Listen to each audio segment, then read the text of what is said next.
By the end of 1923, Hitler sees it as his chance to seize power in Germany. And he's getting this popularity. The Nazis are getting this followership because the Weimar Republic is falling apart. You have the hyperinflation. The German people feel insulted by this French occupation of the Ruhr region. And it isn't just regular people who are starting to support the Nazis. It's very notable people as well. This right over here is General Ludendorff. We've already talked about him as one of the believers in the stab in the back theory that Germany would have won World War I if it wasn't stabbed in the back by the November criminals who had taken control of the government during the revolution in October and November. He becomes a supporter of Hitler as well. In 1922, you have Mussolini come to power. This inspires Hitler. So as we get into November, Hitler sees this as his chance, and the way that he wants to take control is he wants to abduct or kidnap the leaders of the Bavarian region, and there's 3 of them in particular at this time, and then from there try to take control of the nation as a whole. And so in November of 1923, you have a gathering of the 3 gentlemen who are essentially in charge of Bavaria, a gathering of them and several thousand officials in Bavaria at a local beer hall in Munich. At a beer hall. And Hitler sees this as the opportunity to take control. So this is where he launches his beer hall Putsch. And I know I'm mispronouncing it, but Putsch literally means coup d'etat, to try to overthrow the government. And so Hitler and his Nazis, they go to that beer hall meeting of the government officials. They surround it with their paramilitary group, their stormtroopers. Hitler enters into the hall, gets on stage, shoots into the air twice, and says, look, this is the revolution. It is beginning. He forces the 3 leaders of Bavaria at gunpoint to pledge allegiance to the Nazi party and to this Putsch and to Hitler in particular. But then things start to go a little bit, start to dissolve. As Hitler tries to address some issues that are going on outside, the members who they were going to kidnap are allowed to leave. You have chaos in the area amongst the Nazis and frankly amongst the government throughout that evening into that morning, at which point Hitler and his followers, and Ludendorff is one of them, decide to march into central Munich. All of this is happening in Munich, which is in Bavaria. They decide to march, and it's during that march that they have a confrontation with the official government troops. And it's unclear who fired the first shot, but you do have an exchange of fire. And during that exchange of fire, I've seen estimates of about 14 to 16 Nazis are shot.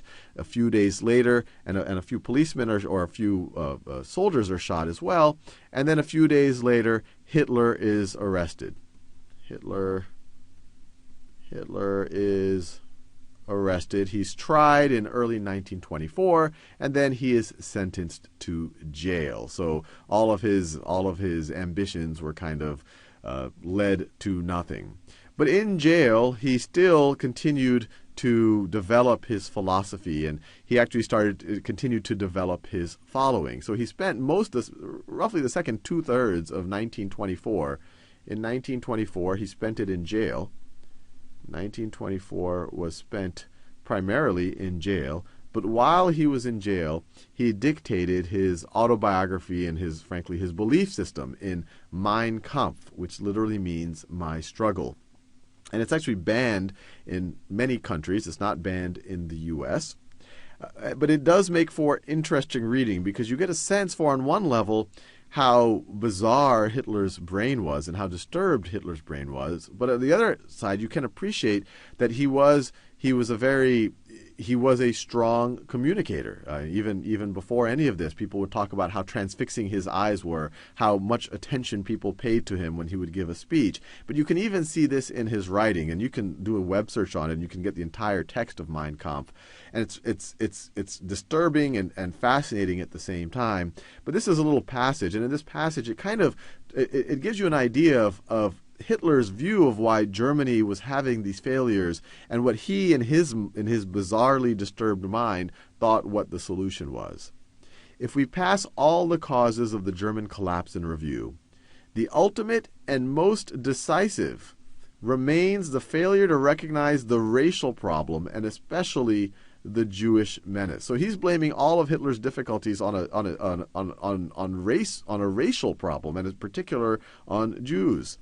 The defeats on the battlefield in August 1918 would have been child's play to bear. They stood in no proportion to the victories of our people. It was not they that caused our downfall.